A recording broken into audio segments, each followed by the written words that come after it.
He dragged her out of the mansion by her arm, throwing her onto the wet asphalt while thunder cracked overhead. She was 8 months pregnant, penniless, and begging for mercy. Marcus Thorne, the city's most arrogant billionaire, laughed as he tossed her wedding ring into the mud, wrapping his arm around his mistress. He thought he had won. He thought Taylor was garbage. But he made a fatal mistake. He didn't know that the rain-soaked woman he just discarded was about to be picked up by the one man Marcus feared most in the world. 3 days later, the boardroom doors opened and Marcus stopped breathing. Because the new owner of his company wasn't just a stranger, it was his wife. The grandfather clock in the foyer of the Thorne estate chimed midnight, but the sound was drowned out by the ferocious storm battering the windows. Inside, the atmosphere was even colder than the freezing rain outside. Taylor Thorne stood near the marble staircase, her hand instinctively cradling her swollen stomach. At 8 months pregnant, her petite frame was heavy, her ankles swollen, and her back aching. But none of that compared to the sharp pain in her chest as she looked at her husband, Marcus Thorne. Marcus was a man carved from ice and greed. As the CEO of Thorne Enterprises, he was used to discarding things that no longer served a purpose. Tonight, that thing was Taylor. "You have 10 minutes, Marcus said, his voice devoid of emotion. He took a sip of his scotch, not even looking at her. "Pack your essentials. Leave the jewelry I bought you. Leave the cards. Just get out." Taylor's lips trembled. "Marcus, please. The doctor said the baby is coming soon. My blood pressure is high. You can't throw us out in a storm." A sharp, mocking laugh echoed from the living room sofa. Jessica Vane, a supermodel with legs for days and a heart made of coal, uncrossed her legs and smirked. She was wearing a silk robe. Taylor's silk robe. "Oh, honey," Jessica purred, walking over to drape herself over Marcus's shoulder. "He isn't throwing us out. He's throwing you out. Marcus and I need the nursery for our future, not for some mistake you're carrying." Taylor felt the blood drain from her face. "Mistake? This is his son." Marcus finally turned to look at her. His eyes were dark, filled with a mixture of annoyance and disgust. He walked over, towering over her. "Is it? You were a dull charity case when I married you, Taylor. I needed a respectable wife to secure the board's vote 3 years ago. I have the vote now. I don't need the anchor." He pulled a document from his jacket pocket and slapped it against her chest. "Divorce papers. Signed. I've frozen the joint accounts. You get nothing. That's what happens when you violate the prenup." "I never violated anything," Taylor cried, clutching the papers. "Infidelity," Marcus lied smoothly. "Jessica saw you with the gardener." "That's a lie," Taylor screamed, her voice cracking. "She's lying to you." Marcus didn't argue. He simply grabbed Taylor's arm. His grip was bruising. He didn't drag her to the bedroom to pack. He dragged her to the front door. "Marcus, stop! You're hurting me!" He wrenched the heavy oak door open. The wind howled, spraying freezing rain into the warm foyer. With a shove that was shocking in its violence, he pushed his pregnant wife out onto the stone steps. Taylor stumbled, her knees hitting the wet pavement hard. A jagged bolt of lightning lit up the sky, illuminating her tear-streaked face. "Marcus!" she wailed, trying to stand up, slipping on the slick stone. "Please, where will I go?" Marcus stood in the doorway, the warm, golden light framing his silhouette. Jessica appeared beside him, holding a glass of wine, smiling as she watched Taylor struggle. "Figure it out, Ellie," Marcus sneered. "Go back to the gutter I found you in." He slammed the door. The sound echoed like a gunshot. Then came the sound of the heavy deadbolt sliding into place. Taylor sat in the freezing rain, the water soaking through her thin maternity dress instantly. She gasped for air, panic seizing her throat. She had no phone, No money, no coat, and a baby kicking furiously against her ribs, as if sensing his mother's terror. She dragged herself to the gate, shivering so violently her teeth chattered. She walked aimlessly down the long, winding driveway of the exclusive Hamptons estate, the darkness swallowing her whole. She walked for what felt like hours. Her vision began to blur. The cold was seeping into her bones, slowing her heart. I'm going to die here, she thought. My baby is going to die here. Her legs gave out on the side of the desolate highway. She collapsed into the wet grass, curling into a ball to protect her stomach. The world began to fade to black. The last thing she saw was a pair of blinding headlights cutting through the rain, coming straight toward her, and the screech of tires on wet asphalt. The sleek black Maybach skidded to a halt inches from Taylor's unconscious body. The driver, a burly man named Frank, jumped out with an umbrella, but the rear door opened before he could reach the handle. A man stepped out. He was tall, dressed in a bespoke charcoal suit that cost more than most people's houses. He didn't run. He moved with a predatory grace, ignoring the rain ruining his Italian leather shoes. Julian Sterling. If Marcus Thorne was a shark in the business world, Julian Sterling was the leviathan that ate sharks. He was the CEO of Sterling Global, a conglomerate that owned half of New York. He was known as the Ice King, because no one had ever seen him smile, and no one had ever seen him show mercy. Julian looked down at the woman in the mud. He saw the bruising on her arm, the soaked dress, and the undeniable curve of her pregnancy. Is she dead? Frank asked, rushing over. Julian crouched down, checking her pulse. His fingers were warm against her freezing skin. No, but she's hypothermic. Help me get her into the car. Careful with her stomach. Julian, a man who never touched anyone, a man who famously hated physical contact, scooped Taylor up into his arms. She was dangerously light, despite the pregnancy. Inside the warm, leather-scented interior of the Maybach, Julian stripped off his suit jacket and wrapped it around her. Hospital? Frank asked, looking in the rearview mirror. Julian looked at the woman's face. It was pale, blue-lipped, but hauntingly beautiful. He recognized her. Not personally, but he knew the face. This was Taylor Thorne, the wife of Marcus Thorne, the man Julian was currently in the process of hostilely acquiring. A dark, calculating look crossed Julian's eyes. This wasn't just a rescue, this was leverage. But as Taylor whimpered in her sleep, clutching his shirt, something shifted in Julian's chest, a protective instinct he hadn't felt in decades. No, Julian said, his voice deep and resonant. Take us to the penthouse. Call Dr. Aris, tell him to meet us there immediately, and get a private investigation team on Marcus Thorne.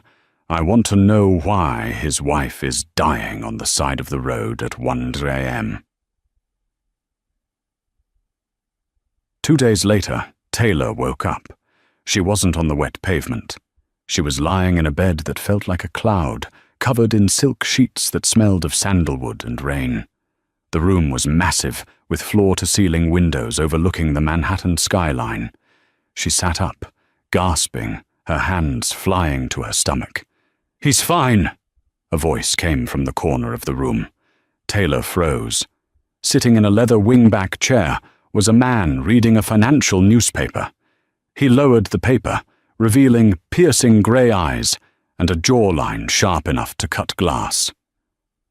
Who are you?" Taylor whispered. "Julian Sterling," he replied, standing up. He walked over to the bed, pouring a glass of water from a crystal carafe. "Drink?"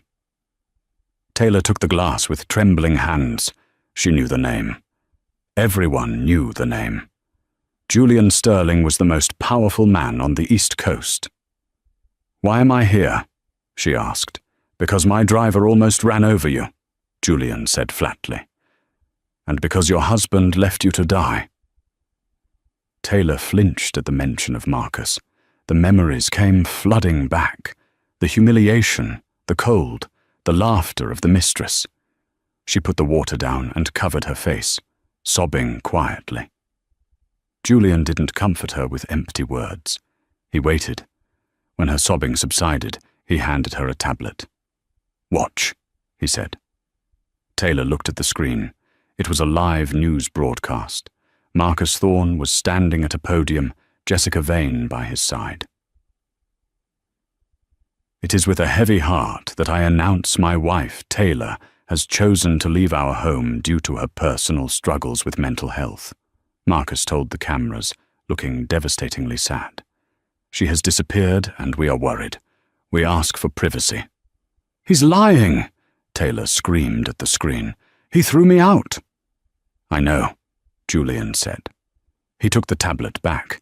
"He's controlling the narrative. He's painting you as unstable so that when you try to claim alimony or child support, no judge will believe you. He plans to declare you unfit and take the child once it's born." Taylor went cold. "He wants my baby?"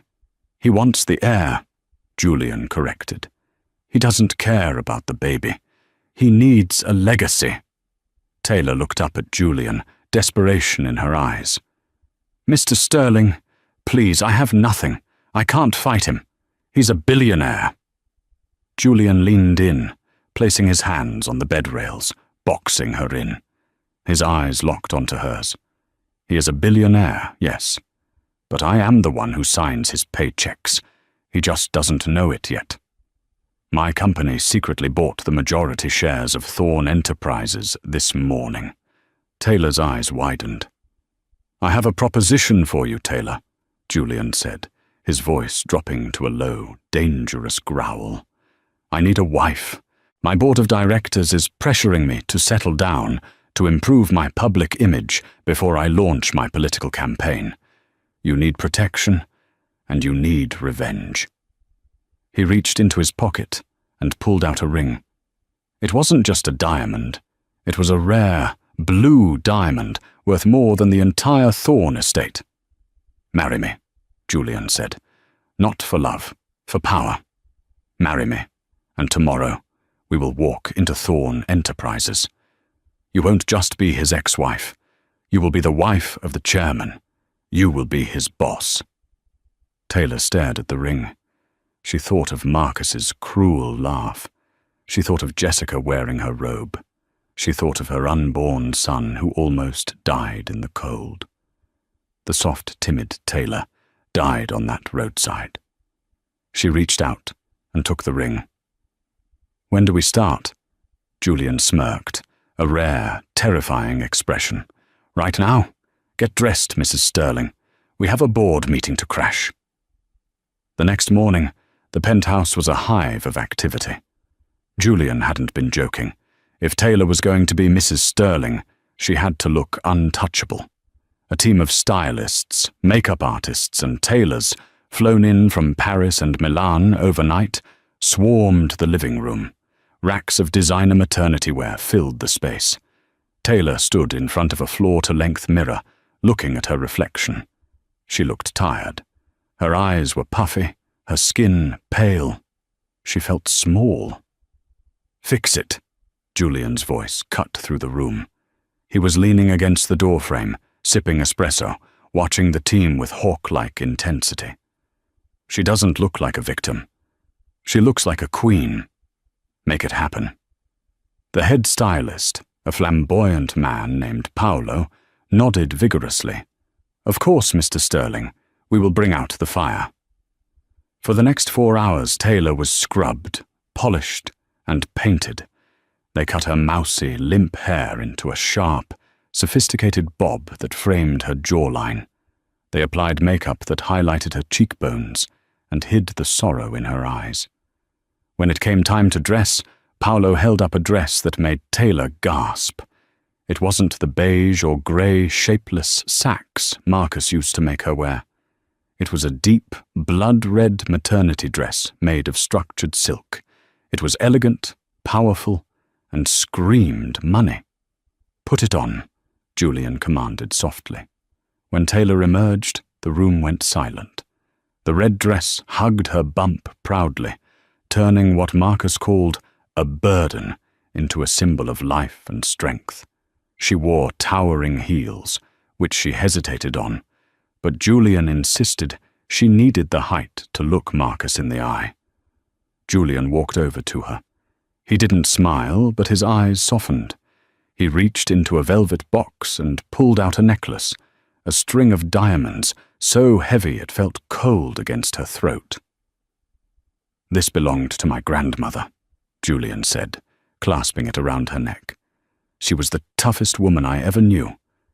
Now it protects you." Taylor touched the diamonds, her hands trembling. "Julian, why are you doing this? Really? It can't just be for the board." Julian paused, his hand lingering near her shoulder. "I despise bullies, Taylor, and I see potential in you. Marcus tried to bury you. He didn't realize you were a seed." He offered her his arm. "The car is waiting. We have a wedding to attend first. Then we go to war." They were married in a private, civil ceremony at City Hall. No guests, just Frank, the driver, as a witness. When the judge pronounced them husband and wife, Taylor felt a strange surge of electricity. She was no longer Taylor Thorne, the discarded wife. She was Taylor Sterling. As they got back into the car, Julian handed her a file. "Read this. It's the agenda for today's emergency board meeting at Thorne Enterprises. Marcus is planning to announce a merger with a shell company owned by Jessica Vane. He's trying to funnel the company's assets into her name before the divorce settlement." Taylor's eyes flashed with anger. "He's stealing the company. My father helped him build that company." "Exactly," Julian said, checking his watch. "We arrive in 20 minutes. When we walk through those doors, you don't look down. You don't stutter. You are the owner of 51% of that company via my acquisition. You own him." Taylor took a deep breath, placing a hand on her stomach. "For you," she thought. "Mommy is going to fight for you." The conference room at Thorne Enterprises was thick with tension. The 20 board members sat around the long mahogany table, whispering nervously. Marcus Thorne sat at the head of the table, looking triumphant. He wore a smug grin, tapping his expensive pen against the glass of water. Jessica Vane sat to his right, officially listed as a creative consultant, but everyone knew she was just there to gloat. "Gentlemen, ladies," Marcus began, standing up. "Thank you for coming on such short notice. Today marks a new era for Thorne Enterprises. As you know, I have been dealing with difficult personal matters. My unstable ex-wife has abandoned her duties." A murmur went through the room. "However," Marcus continued, his voice rising, "we must move forward. I am proposing a strategic partnership with Vane Global. This will secure our assets and bankrupt the shareholders while lining your pockets." A deep, baritone voice boomed from the entrance. The heavy double doors swung open with a bang. Every head turned. Marcus froze, his pen hovering in midair. Walking into the room was Julian Sterling. The atmosphere instantly shifted. The air seemed to be sucked out of the room. Julian Sterling didn't just walk, he marched, and he wasn't alone.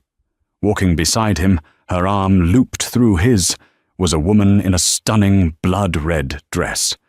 She looked radiant, fierce, and utterly terrifying. It took Marcus a full 10 seconds to recognize her. "Taylor," he choked out, his face losing all color. Jessica dropped her phone. What? What is she doing here? And why is she with him?" Taylor didn't say a word. She walked alongside Julian until they reached the head of the table. Julian pulled out the chair directly opposite Marcus, the chair reserved for the chairman of the board. He didn't sit. He gestured for Taylor to sit. She sat down gracefully, smoothing her dress over her stomach, staring dead at Marcus. "You can't be in here," Marcus shouted, recovering from his shock. "Security! Get this woman out of here. She's trespassing." "Sit down, Marcus," Julian said. His voice wasn't loud, but it carried the weight of a sledgehammer. "If anyone is trespassing, it's you." "Excuse me." Marcus laughed nervously. "This is my company. You're Julian Sterling. I know who you are, but you have no business here." Julian signaled to his assistant, who was handing out folders to every board member. "Actually," Taylor spoke up. Her voice was steady, clear, and colder than ice. "He does. As of this morning, Sterling Global acquired all outstanding debt and 51% of the voting shares of Thorn Enterprises." The boardroom erupted in chaos. The board members were flipping through the papers, gasping. This is legit," one member stammered. "Sterling owns the majority." Marcus looked like he was going to vomit. "That's impossible. I have the controlling interest." "You had," Taylor corrected, a small, dangerous smile playing on her lips. "Until you leveraged your shares to buy that yacht for Jessica last month. You defaulted on the loan terms. The bank sold the debt. Julian bought it." Taylor leaned forward, locking eyes with the man who had thrown her into the rain 3 days ago. "So technically, Marcus, I'm your boss." "You," Marcus spat, pointing a shaking finger at her. "You're nothing. You're a pathetic, pregnant charity case. Julian, look at her. She's carrying my bastard child." The room went deadly silent. Julian slowly turned his head toward Marcus. The temperature in the room seemed to drop 10 degrees. "Correction," Julian said, his voice dropping to a whisper that terrified everyone present. "She is carrying my heir." Gasps rang out. Jessica's jaw hit the floor. Taylor looked at Julian, surprised, but he squeezed her hand under the table. "And," Julian continued, "she is not a charity case. She is Mrs. Taylor Sterling. My wife." "Wife?" Jessica shrieked, standing up. "You married her. She's a whale. She's ugly. She—" "Another word," Julian cut in, staring at Jessica with eyes like dead sharks. "And I will ensure you never work in this city again. In fact, looking at these financials, it seems you've been using company funds for personal vacations." Julian turned to the security guards who had just arrived. "Security," Julian commanded. "Escort Mr. Thorne and Ms. Vane out of the building. They are suspended, pending an embezzlement investigation." "You can't do this to me!" Marcus screamed as 2 guards grabbed his arms. "I built this company. Taylor! Taylor, stop them! I'm the father of your child!" Taylor stood up slowly. She walked over to where Marcus was being held. She looked down at him, her hand resting on her belly. "You lost the right to be a father when you threw us out in the storm," she whispered, loud enough for only him to hear. "Enjoy the gutter, Marcus. I hear it's cold this time of year." "Get him out of my sight," Taylor commanded the guards. As Marcus and Jessica were dragged out, kicking and screaming, the boardroom fell silent. Taylor turned to the stunned board members. "Now," she said, her voice commanding the room, "shall we discuss the actual future of this company?" For the first time in her life, Taylor felt powerful, but she didn't see the dark look in Marcus's eyes as he was dragged away. This wasn't over. Marcus Thorne was a desperate man, and desperate men did dangerous things. 3 weeks had passed since the boardroom coup, and the media storm was relentless. The headlines had shifted from "Billionaire divorces pregnant wife" to "The Pregnant Phoenix," how Taylor Sterling rose from the ashes. Taylor sat in the corner office that used to belong to Marcus. It looked different now. The dark, oppressive mahogany furniture had been replaced with modern glass and warm cream tones. Fresh flowers, white lilies, her favorite, arrived every morning, a silent delivery from Julian's office across town. She placed a hand on her stomach. The baby was due any day now. Her ankles were swollen, her back throbbed, and the stress of cleaning up Marcus's financial mess was immense. He had left Thorn Enterprises in shambles, riddled with illegal debts and shell companies. "You should be resting," a voice came from the doorway. Taylor looked up to see Julian. He wasn't wearing his usual armor of a three-piece suit. Today, he wore a black turtleneck and dark trousers, looking less like a CEO and more like a tactical commander. He walked in, closing the door behind him. "I can't rest," Taylor sighed, rubbing her temples. Marcus signed a contract with a logistics hub in the chaotic industrial district. The safety reports are missing. If I don't inspect it today, the union strikes tomorrow. Julian frowned, walking over to her desk. He placed a warm hand on her shoulder, his thumb rubbing the tension knot in her neck. The touch sent a jolt of warmth through her. Their marriage was supposed to be a contract, revenge and protection, but in the quiet moments at the penthouse, eating late-night takeout or watching movies, the lines had blurred. Julian was fiercely protective, and Taylor found herself leaning on him more than she ever intended. "I'll go," Julian said. "You stay here." "No." Taylor stood up, albeit slowly. "They need to see me. They need to know the new owner isn't afraid to get her hands dirty. I need to prove I'm not just Marcus's ex-wife." Julian studied her face for a moment, seeing the steel in her eyes. He nodded once. "Fine, but I'm coming with you." And Frank drives. The logistics hub was a cavernous warehouse on the outskirts of the city, filled with the screech of metal on metal and the smell of diesel. It was a place of hard hats and heavy machinery. The foreman, a sweaty man named Miller, met them at the entrance. He wouldn't look Taylor in the eye. He kept wiping his hands on his grease-stained overalls. Mrs. Sterling," Miller stammered. "We wasn't expecting you. The machines are running hot today." "That's why I'm here, Mr. Miller," Taylor said, her voice projecting over the noise. She wore a white hard hat and a high-visibility vest over her maternity dress. "I want to see the conveyor belt system Marcus installed last month." Miller's eyes darted to the catwalks above them. It's not safe up there, ma'am. Maybe we do this in the office." "I'll be fine," Taylor said, stepping onto the warehouse floor. Julian stayed glued to her side, his eyes scanning the shadows. He didn't like this. His instincts, honed by years of corporate warfare, were screaming. As they walked down the central aisle, surrounded by towering stacks of shipping crates, Taylor noticed the workers were unusually quiet. They weren't working. They were watching. "Mr. Miller," Julian said, his voice cutting through the air, "why is the safety override on the overhead crane disabled?" Miller froze. I don't know what you mean." "The light is red," Julian pointed up. "That crane is holding 5 tons of steel and the safety lock is off."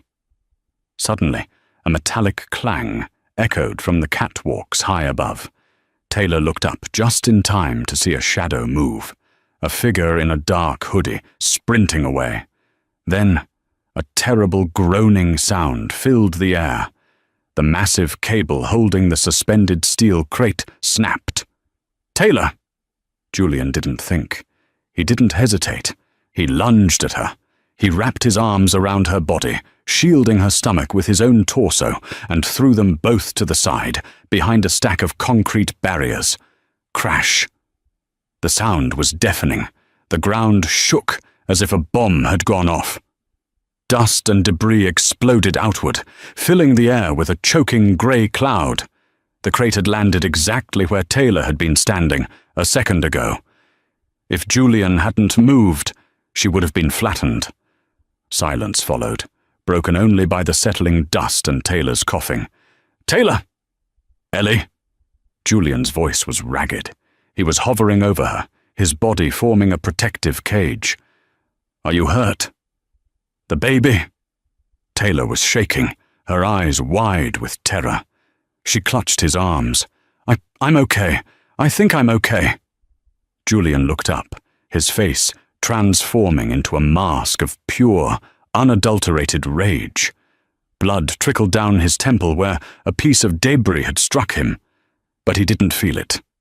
He stood up, helping Taylor gently to her feet, then turned to Miller. The foreman was cowering near a forklift, looking at the destroyed crate with horror. Julian walked over to him. He moved so fast Miller didn't have time to run. Julian grabbed the man by the collar of his overalls and slammed him against the forklift. "Who?" Julian roared, his voice echoing through the silent warehouse. "Who paid you?" I didn't know," Miller blubbered, tears streaming down his face mixed with grease. "He said it would just scare her. He said no one would get hurt." "Who?" Julian tightened his grip, lifting the man off his feet. "Thorne," Miller screamed. "It was Marcus Thorne. He met me last night. He gave me 50 grand to cut the cable. He said if she was dead, he'd get the company back." Taylor gasped, her hands covering her mouth. Marcus hadn't just tried to sabotage her reputation. He had tried to kill her.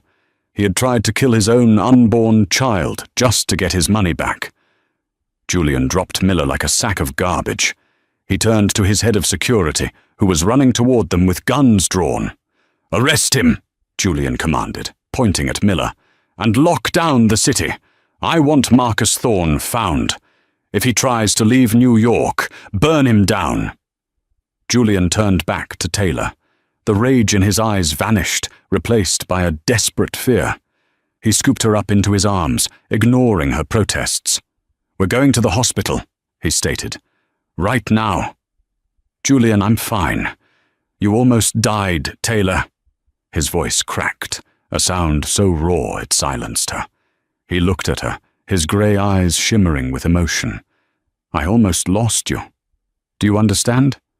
I don't care about the company. I don't care about the war. I cannot lose you." Taylor rested her head against his chest, listening to the frantic beating of his heart. In that dust-filled warehouse, amidst the wreckage of an assassination attempt, she realized something. She wasn't just his business partner, and he wasn't just her savior. They were falling in love. The attempt on Taylor's life changed everything. Julian went into total lockdown mode. The penthouse became a fortress. He hired ex-Mossad agents to stand guard at the elevator, the lobby, and even the fire escape. Marcus Thorne was officially a fugitive. The police had issued a warrant for attempted murder. But Marcus had vanished. His accounts were frozen, his assets seized. But a desperate man with connections to the criminal underworld could hide for a long time. 2 weeks passed. The due date was 3 days away. Taylor felt heavy, like a ticking time bomb. The doctor had ordered bed rest, but Taylor was restless. She paced the living room of the penthouse, looking out at the rain-slicked city. "You're pacing again," Julian said from the sofa. He was working on his laptop, but his eyes followed her every move. "I feel useless," Taylor complained. "I'm trapped in a glass cage." "You're safe," Julian corrected. "That's what matters." "I need fresh air, Julian. Real air, not recycled AC air." She turned to him with pleading eyes. "Can we just go for a drive, just around the block? I promise I won't get out of the car." Julian hesitated. He hated the idea of her leaving the penthouse, but he saw the toll the confinement was taking on her. She looked pale and depressed. "Fine," he relented, closing his laptop. "Frank will bring the armored SUV. We do 1 loop around Central Park and we come back. 5 guards follow us." Taylor smiled, the first real smile in days. "Thank you." The drive started peacefully. The rain drummed rhythmically against the bulletproof glass of the SUV. Julian held Taylor's hand in the back seat, his thumb tracing the knuckles. "When the baby comes," Julian said softly, looking out the window, "I was thinking, we should name him after your father, Robert." Taylor squeezed his hand, tears pricking her eyes. "I'd like that. Robert Julian Sterling." Julian looked at her, surprised. "You want to give him my name?" "You saved him," Taylor whispered. "You're more of a father to him than Marcus ever was." The moment was perfect, peaceful. Then chaos erupted. As they turned a quiet corner near the park's west entrance, a heavy garbage truck smashed into the lead security car, crushing it instantly. "Ambush!" Frank yelled, slamming on the brakes. Before the SUV could reverse, a second truck slammed into them from behind, pinning the car. The impact threw Taylor forward, the seatbelt digging painfully into her stomach. She screamed. "Stay down!" Julian roared, unbuckling his seatbelt and throwing himself over her. The windows were bulletproof, but they weren't bomb-proof. A masked man ran up to the side of the car and slapped a device onto the window. Boom! The door was blown off its hinges.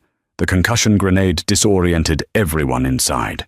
Julian tried to reach for the gun in his ankle holster, but a taser prong hit him in the neck. He convulsed and slumped over Taylor, unconscious. "Get her! Leave him!" a frantic voice shouted. Rough hands grabbed Taylor. She kicked and screamed, fighting with the ferocity of a mother protecting her young. "Julian! Julian!" she screamed, reaching for his unconscious body. "Shut her up!" A cloth soaked in chloroform was pressed over her face. She held her breath, trying to fight it, but the darkness clawed at the edges of her vision. The last thing she saw was Julian lying on the floor of the car, bleeding from the head as the rain poured in. Taylor woke up to the smell of rust and rotting fish. She was tied to a wooden chair. Her hands were bound behind her back, and her ankles were taped to the chair legs. Pain radiated through her lower back, sharp, rhythmic, cramping pain. She groaned, lifting her head. She was in an old boat shed. Water lapped against the wood beneath the floorboards. "Finally," a voice sneered from the shadows. Marcus Thorne stepped into the light of a hanging bulb. He looked terrible.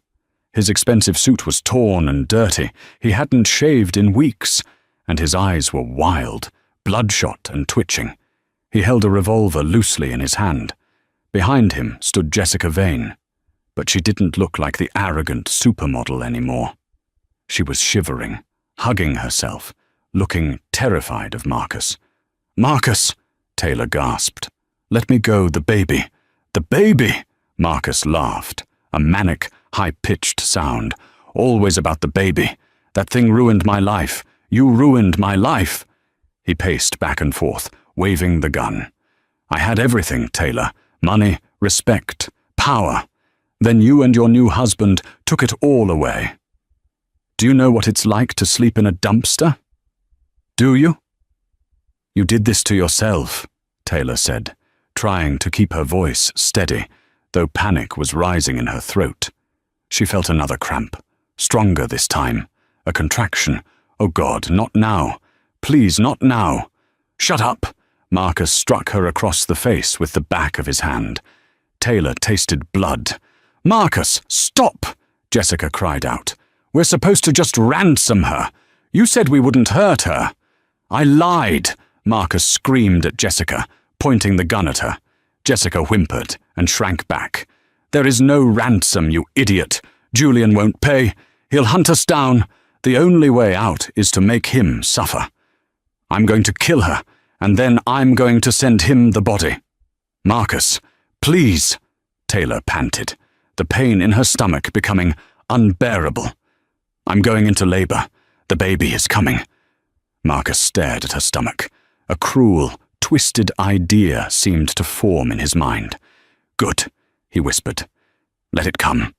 Let Julian know his heir died in a filthy boat shed." He pulled out a burner phone and dialed a number. He put it on speaker. "Sterling," Marcus said when the line clicked. "Marcus." Julian's voice came through the phone. It was terrifyingly calm. It sounded like death itself. "If you touch one hair on her head, I will peel the skin from your bones." "Empty threats from a man who lost his wife," Marcus taunted. "I have her, Julian. And guess what? She's having the baby right now, in a dirty, cold shed. And you're helpless. What do you want?" "I want you to sign over everything," Marcus demanded. "The company, the assets, your personal fortune. Transfer it all to an offshore account in the Caymans.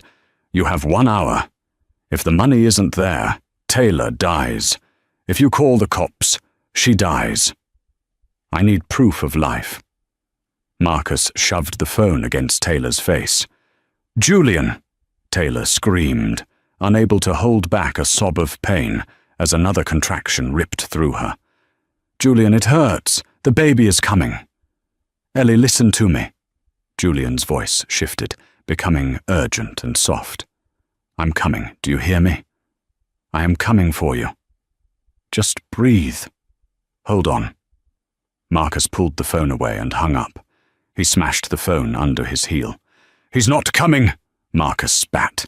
"He's probably calling his lawyers to see if you're worth the cost." Taylor bowed her head, breathing through the pain. She knew Julian better than that. He wasn't calling lawyers. He was hunting. But time was running out. The contractions were 3 minutes apart. "Jessica," Taylor whispered, looking at the other woman. Jessica was crying silently in the corner. "Jessica, please, you're a woman. Don't let him do this. My baby. He's innocent." Jessica looked at Taylor, then at the unhinged Marcus, who was muttering to himself and checking his gun. She saw the madness in his eyes. She realized that even if they got the money, Marcus was going to kill them all. He was too far gone. Jessica's eyes darted to a rusty fishing knife lying on a workbench near her. "Help me," Taylor mouthed. Suddenly, a loud noise came from outside, the sound of a helicopter rotor blade chopping the air. Marcus panicked. "He found us! How did he find us?" He ran to the window. "I told him no cops!" As Marcus looked out the window, Jessica made her move. She didn't grab the knife. She wasn't brave enough to fight Marcus.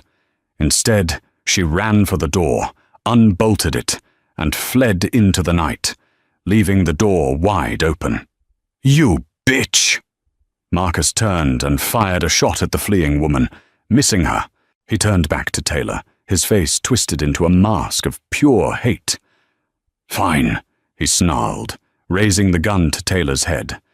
"If I'm going down, I'm taking you with me." Taylor squeezed her eyes shut, bracing for the bullet. Crash. The skylight above them shattered. A figure in black tactical gear rappelled down on a rope, swinging through the broken glass like a dark angel. It wasn't the police, it was Julian. He hit the ground and rolled. Marcus spun around, firing wildly. Bang! Bang! A bullet grazed Julian's shoulder, but he didn't even slow down. He closed the distance in a second. He didn't use a weapon. He used his fists. He slammed into Marcus with the force of a freight train. The gun skittered across the floor. Julian unleashed a lifetime of rage into Marcus's face. Left, right, a knee to the ribs. Bone crunched. Marcus collapsed, wheezing, blood pouring from his nose and mouth. Julian stood over him, breathing heavily, his knuckles bloody. He pulled his own gun from his holster and aimed it right between Marcus's eyes. "No!" Taylor screamed. "Julian! The baby! The baby is coming now!" Julian froze. He looked at Marcus, who was unconscious and broken, then at his wife, who was writhing in pain. He holstered his gun. Marcus wasn't worth the time. Taylor needed him. He rushed to her, cutting the ropes with a knife from his belt. "I've got you," he gasped, catching her as she slumped forward. I've got you, Ellie. Julian. She grabbed his shirt, her nails digging into his skin. I can't move. He's coming. The head. I can feel the head. Julian looked around. The shed was filthy. The helicopter was outside, but there was no time to get her to a hospital. Okay, Julian said, his voice trembling for the first time. He stripped off his tactical jacket and laid it on the cleanest part of the floor. He lifted her onto it. Okay, we do this here, you and me. I'm scared, Taylor sobbed. Julian took her hand, kissing her sweat-drenched forehead. Look at me. You are the strongest woman I know. You survived him. You survived the storm. You can do this. Push, Taylor. Push! As the police sirens wailed in the distance and the storm raged outside, a new sound filled the boat shed. A cry. A loud, healthy, piercing cry of a newborn baby. Julian lifted the tiny, slippery bundle into the air. He was crying, tears streaming down his face, mixing with the blood and grime. It's a boy, Julian whispered, his voice breaking with joy. Ellie, look, it's our son. He placed the baby on Taylor's chest. Taylor looked down at the tiny face, the dark hair, the scrunched-up eyes. He was perfect. They were safe. 1 year later.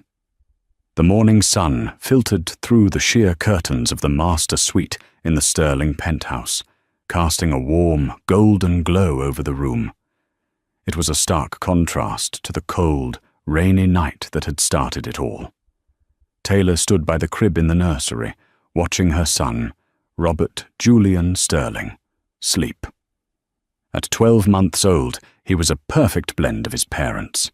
He had Taylor's soft smile, but Julian's intense, calculating grey eyes. She wasn't the same woman who had been dragged out of the Thorne mansion. The fear that used to live in her posture was gone, replaced by a natural, fluid grace. She wore a tailored cream business suit, her hair styled in a sharp, professional cut. She was the CEO of the newly rebranded Phoenix Holdings, formerly Thorne Enterprises. Under her leadership, the company's stock had tripled. She hadn't just saved the company, she had reinvented it. Strong arms wrapped around her waist from behind. She didn't flinch. She leaned back into the embrace. He's finally asleep, Julian whispered, kissing the side of her neck. He has your stubbornness. He has your energy, Taylor corrected, turning in his arms to face him.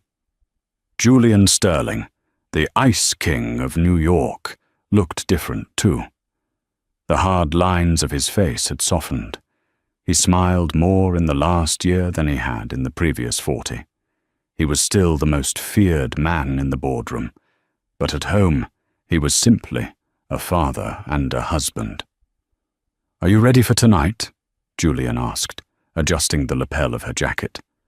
The charity gala. Taylor sighed. The press will be there. They still want to talk about the kidnapping, about Marcus. Julian's expression darkened slightly at the mention of the name. Let them talk. You are the woman who survived. You are the victor. Marcus is nothing more than a cautionary tale. The reality of Marcus's fate was far grimmer than a tale. 300 miles away, in the maximum security wing of Upstate Correctional Facility, inmate 8940 shuffled into the common room. Marcus Thorne looked 20 years older. His hair was thinning and grey, his once manicured hands rough and calloused from prison labour. He sat down at a metal table, staring at the small, mounted television in the corner. It was the only window he had to the world he used to rule. On the screen, a news channel was broadcasting live from the Met Gala red carpet. And here comes the power couple of the decade, the reporter gushed. Taylor and Julian Sterling. Taylor is wearing a custom gold gown, looking absolutely radiant. It's hard to believe that just a year ago, she was involved in one of the most high-profile kidnapping cases in state history. Marcus watched, his jaw tight. He saw Taylor. She looked magnificent. She looked untouchable. She was laughing at something Julian whispered in her ear. She was wearing the diamonds Marcus had once told her were too good for her. "Hey, old man." A younger inmate shoved Marcus's shoulder. "Move it. I want to watch the game." "That's my wife," Marcus muttered, pointing a shaking finger at the screen. "That was my company." The inmates laughed. "Yeah, right, Thorne. And I'm the Queen of England." "Move." Marcus was shoved off the bench. He fell to the cold concrete floor, scraping his elbow. As he looked up, he saw Jessica Vane on the screen, but not on the red carpet. The news segment had cut to a "Where are they now?" feature. Jessica had testified against Marcus to cut a plea deal. She avoided prison time, but was sentenced to 5 years of probation and community service. The footage showed her wearing an orange vest, picking up trash on the side of the Jersey Turnpike. She looked miserable, her beauty faded by bitterness and hard labor. Marcus closed his eyes. He had tried to destroy Taylor to save his ego. Instead, he had forged her into steel and locked himself in a cage. The realization was a heavier weight than any prison sentence. Back at the gala, the flashbulbs were blinding. Taylor stood at the podium, looking out at the sea of New York's elite. Julian stood just off stage, his eyes never leaving her. He was her shadow, her protector, her partner. "Mrs. Sterling," a reporter shouted from the front row, "you've been through hell and back. You were betrayed, destitute, and nearly killed. What is your message to women who feel like they have no hope?" The room went quiet. Taylor touched the microphone. She thought back to the rain, to the mud, to the moment the door slammed in her face. She thought about the boat shed and the moment Julian rappelled through the skylight like a guardian angel. "My message," Taylor said, her voice clear and resonant, "is that rock bottom is a foundation. When I was thrown out into the storm, I thought my life was over. I thought my value was defined by the man who held the deed to my house." She looked over at Julian and smiled, a genuine love-filled smile. "But I learned that a storm doesn't just destroy, it clears the path. It reveals who is standing by your side when the sky falls. I didn't return to this life as a victim. I didn't return just as a wife. I returned as a CEO, as a mother, and as a survivor." She paused, her eyes hardening slightly as she looked into the camera lens, knowing somewhere Marcus might be watching. To anyone who thinks they can discard a human being like trash, remember this: the trash you throw out today might just buy the company you work for tomorrow. The crowd erupted in applause. It was a standing ovation. Later that night, back at the penthouse, the noise of the city was muffled by the thick glass. Taylor stood on the balcony, wrapped in Julian's tuxedo jacket, looking at the skyline. Julian joined her, handing her a glass of sparkling water. "You were incredible tonight," he said. "I was honest," she replied. She leaned her head on his shoulder. "Julian." "Thank you. For stopping the car that night, for not driving past." Julian turned her around, cupping her face in his hands. The city lights reflected in his eyes. "I didn't save you, Taylor," he said fiercely. "I just gave you a ride. You saved yourself. And in doing so, you saved me. I was a ghost in this penthouse before you arrived. You and Robert. You made me alive." He kissed her, deep and slow, a promise of a lifetime of protection and partnership. The storm had passed, the rain had stopped, and Taylor Sterling, the woman who had been kicked out into the cold, was finally, truly home. And that is the incredible story of Taylor and Julian. From a rainy roadside rejection to the pinnacle of power, Taylor proved that the best revenge isn't just surviving, it's thriving. Marcus learned the hard way that when you treat people like they are nothing, you might just be creating the very enemy who will take everything from you. It's a reminder that no matter how dark the storm gets, there is always a way back up, especially if you have the courage to fight for your own worth. So what did you think? Did Marcus get the punishment he deserved in that prison cell, or should he have suffered more? And would you have forgiven Jessica for her role in the betrayal? Let me know your thoughts in the comments below. I read every single one. If you enjoyed this story of justice, romance, and sweet revenge, please smash that like button. It really helps the channel grow. And if you haven't already, hit subscribe and ring the bell so you never miss a new story. We have a crazy thriller coming up next week that you won't want to miss. Thanks for watching, and remember, be careful who you step on today. They might be your boss tomorrow. See you in the next video.